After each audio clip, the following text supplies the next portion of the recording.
Here are 5 choices you can make that will make your life better from ancient wisdom. Let's jump right in.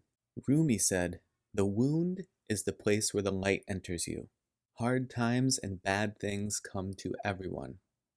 Think about ways in which you can use that as an opportunity to open yourself up to different possibilities and different ways of doing things.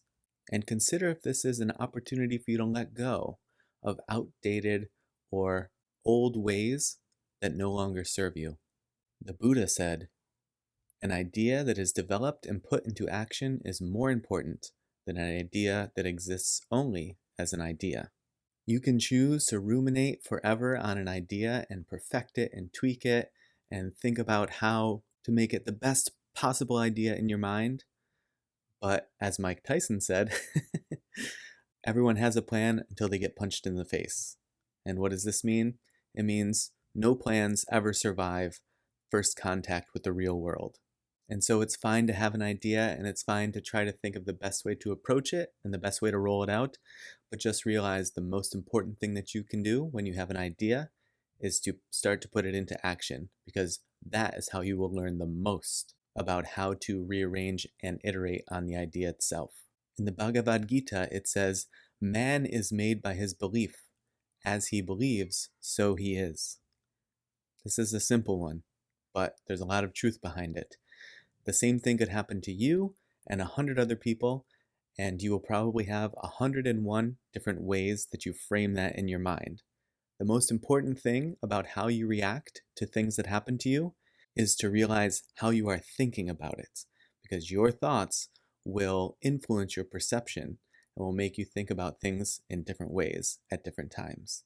These last two aren't necessarily ancient people, but I think they are conveying ancient wisdom.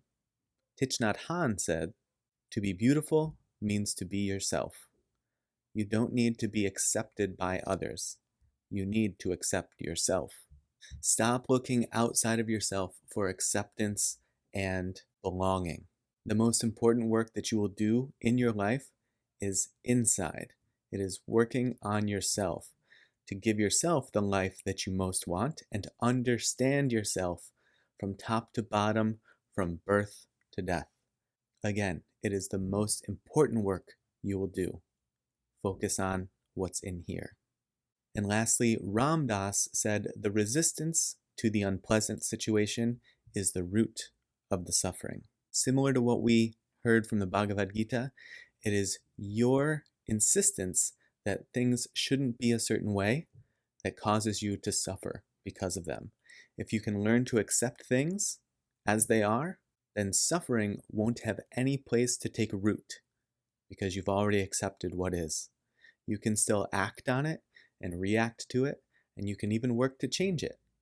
But you must first accept that it is before taking any of those approaches if you want to reduce suffering. If you have thoughts or ideas or reactions to anything that you've seen here today, please put them in the comments below, and we always appreciate likes, subscribes, and shares as well. Thanks a lot. We'll see you next time.